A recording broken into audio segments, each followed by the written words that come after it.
बारे में बात कर रहे हैं जो आपको अपने चैनल स्क्रीन पे दिख रही है। हदीस मुझे एक इस्लामोफोब के चैनल से मिली, ठीक है। इस हदीस के बारे में बातें करेंगे, इसके रेफरेंस को देख लो एक बार। कोई भी हदीस आपको दिखती है ऐसे, तो पहले उसका रेफरेंस चेक करना है, उसका मतन चेक करना है। तो मतन में देखना है कि क्या वही चीज़ लिखी है उसी अल्फाजों में और उसका मतलब भी वही है, ठीक है। हमेशा हदीसों को जो कोट किया जा रहा है, तो जाके हदीसों के रेफरेंस चेक करके एक बार उसके मतन को चेक करो और देखो कि क्या उसमें यही बात हो रही है जो ये कहानी बताई जा रही है कि नहीं बताई है। इसमें एक सहाबी बता रहा है कि जो आदमी होता है जो अपने पिछवाड़े में मिसवाक डालता है, टूथब्रश डालता है, उस ज़माने में जो मिसवा था, और 9 महीने के बाद उसको एक अजीब सा प्राणी पैदा होता है उसके पीछे। देखो, इसके ऊपर मेरे 2 अप्रोच है इसकी। ये हो सकता है कि ये हदीस जो है आउट ऑफ कॉन्टेक्स्ट से बात कुछ और हो रही है और बताई गई है, या हो सकता है कि ये हदीस मनगढ़ंत हो, ठीक है। तो कई बार ऐसा होता है कि बात कुछ और हो रही हो और कोई ऐसी कहानी बता रहा हूँ, किसी ने किसी और की बात सुनाऊंगा और ये बता रहा हूँ तो इन्होंने कोट कर दिया। या तो जो मेरे को लग रहा है कि ये झूठी हदीस इन्होंने गढ़ी है। ये हदीस मुझे 2 ही जगह मिली, एक फेसबुक पे मिली, एक और एक जगह मिली, क्या कोरा पे मिली। तो ये हो सकता है ये पूरी जो हदीस है ये मनगढ़ंत हदीस है, इन्होंने बनाई है। ऑलमोस्ट 70% श्योर की है हदीस जो है मन से बनाई हुई है। मैं इसका रेफरेंस चेक करके बताता हूँ कि ये, अब देखो, रेफरेंस चेक करना है, हमेशा रेफरेंस चेक करना है कि भैया ये कौन सी किताब का हवाला दे रहा है, ऑथेंटिक किताब है कि नहीं है, बात की क्या हो रही है, वगैरह वगैरह।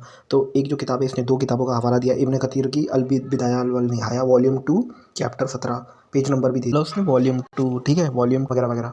ये हदीस है जिसको गैर मुसलमान कोट करते हैं, और ये हदीस मेरे को पूरा विश्वास है कि ये मनगढ़ंत है। कोई भी हदीस आपको दिखाई जाती है ना, उसका रेफरेंस हमेशा चेक करना है। तो इब्न कतीर अल बिदाया वल निहाया 17, और ये जो नीचे रेफरेंस है पेज नंबर, ठीक है। तो पेज नंबर आगे पीछे होते रहता है, उस पर ध्यान नहीं देना।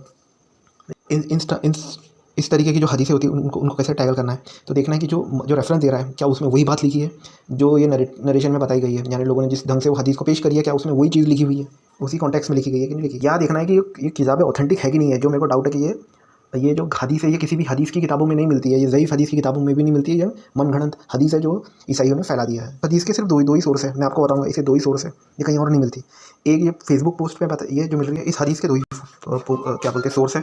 एक ये कोरा का ये पेज, और दूसरा फेसबुक पेज जो मैंने बताया। इसके अलावा कई हदीस मेरे को मिली नहीं। अच्छा, इसकी जो रेफरेंस है उसको चेक करते हैं, इब्न कतीर जो बताया इन्होंने। देखो, ये इब्न कतीर 17 क्या है, 17 वॉल्यूम है कि, या जो इब्न कतीर की बिदाया वल निहाया जो भी है, तो उसके जो 17 जो वॉल्यूम है ही मौजूद ही नहीं है, ठीक है। सिर्फ उसमें 16 वॉल्यूम तक ही है, 17 वॉल्यूम नहीं है। तो हो सकता है वॉल्यूम 2, यहाँ पे दूसरा रेफरेंस है। देखो, एक ही हदीस के 2 अलग अलग रेफरेंस दे रहे हैं ये लोग। चलो वॉल्यूम 2 चेक करते हैं। देखो, ये रेफरेंस चेक करेंगे हम फिर से। तो अगर ये वॉल्यूम 2 वाली बात सही है, तो ये वॉल्यूम 2 किसके बारे में है? बनी इसराइल के बारे में, यानी जो पुराने जो नबियों की जो कहानी है, बाइबल के जो नबी है, बाइबल के जो प्रॉफिट है, ये वॉल्यूम 2 में उनके बारे में लिखा हुआ है। ये हदीस यहाँ हो ही नहीं सकती। पहली बात समझने की, जो रेफरेंस दिया जा रहा है बिदायत अल निहाया, जो पहले वाला जो रेफरेंस है इब्न कतीर की, तो ये हदीस की किताब नहीं है, ये तारीख की किताब है, हिस्ट्री की किताब है। और इसमें भी अभी तक ये हमको जो रेफरेंस दिया जा रहा है वॉल्यूम 2, ये बनी इसराइल की कहानी है, इसमें नहीं हो सकता। सहाबी के पिछवाड़े में मुसवात डालने की घटना इसमें नहीं हो सकती, क्योंकि ये बनी इसराइल की कहानी है। अरे इस वाले चैप्टर में चाहिए ये इसमें दूसरा रेफरेंस दिया। अब ये 17 क्या है? 17 वॉल्यूम तो है ही नहीं, जैसे हमने देखा। बिदायत यहाँ 17 वॉल्यूम है ही नहीं। चलो, हो सकता है चैप्टर 17 की बात हो रही होंगी, तो ये हो सकता है वॉल्यूम 2 जो पिछले रेफरेंस में दिया है, volume 2 page number chapter number 17 होगा, तो 17 देखते हैं। ये हो सकता है कि चलो ये वॉल्यूम 2 चैप्टर नंबर 17 की बात हो रही होंगी, ठीक है। जरा वो चेक करते हैं। चलो, इसका वॉल्यूम नंबर 17 जो है वॉल्यूम 2 का चैप्टर नंबर 17 हमने डाउनलोड किया और उसको ट्रांसलेट करके देखो, मैंने इसको ट्रांसलेट करा। कहाँ किसकी कहानी है, किसके बारे में लिखा हुआ है? ये लिखा है बाइबल के जो प्रॉफिट है। रुक जाओ, देखो किसके बारे में लिखा है चैप्टर 17 पे? सैमुएल के बारे में। और जो बाइबल के जो प्रॉफिट है, बाइबल के जो पेट्रियार्क दाऊद की कहानी है और यशुआ की कहानी है।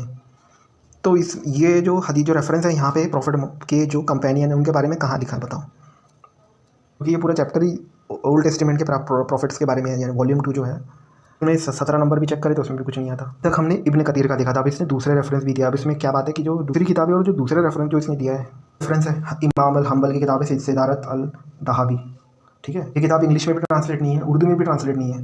रेफरेंस पे अगर ध्यान दे तो ये क्या ये लोग इतने होशियार है कि जो अरबी में किताब है सिदारत अल दहाबी की, इमाम साहिब अल दीन वॉल्यूम ये जो भी है, ये सब किताब को ये लोग अरबी में पढ़ के, और ये वॉल्यूम पढ़ भी लिया उन्होंने, वॉल्यूम 7 वॉल्यूम तक इन्होंने 7 किताबें पढ़ भी ली, और इनको ये हदीस मिली। क्या ये लोग इतने होशियार हैं जो चीज़ ट्रांसलेट नहीं हुई है? तो ये मैं क्या बताना चाह रहा हूँ कि ये इन्होंने फेक रेफरेंस दिए हुए हैं, और इस तरीके की कोई हदीस नहीं मिलती। अगर ये होती तो एक से ज़्यादा वेबसाइट में मौजूद होती, और दूसरी बात, ये इनको हदीसें नहीं बोला जाता। जो इब्न कतीर की जो बिदायत निहाया है ना, ये हदीसों की किताब नहीं है, ये तारीखी किताब है, कहानियाँ इसमें ओल्ड टेस्टमेंट की, न्यू टेस्टमेंट की। अगर इसमें कोई सहाबी की कहानी है भी, जिस तरीके की कहानी ये लोग बोल रहे हैं, तो वो मेरे को अभी तक नहीं मिली है। इसमें हो नहीं सकती, क्योंकि किताब इस बारे में नहीं है। अबू सलामा के बारे में सर्च करा तो इस तरीके की कोई हदीस मिलती नहीं है। मैंने इंडिपेंडेंटली चेक करा, इस तरीके की कोई हदीस मौजूद है ही नहीं है अबू सलामा के बारे में। तो वही जो मैं साबित करना चाहता हूँ कि ये एक झूठी हदीस इन्होंने गढ़ी है, और इसका सोर्स भी दो ही है, एक फेसबुक पोस्ट है और दूसरा कोरा का आर्टिकल है। अगर ऐसी कोई हदीस मौजूद होती तो ये और ज़्यादा लोगों के सर्कुलेट करती, तो ये लोग झूठी हदीसें भी करते हैं। तो ये इसका एक उदाहरण है।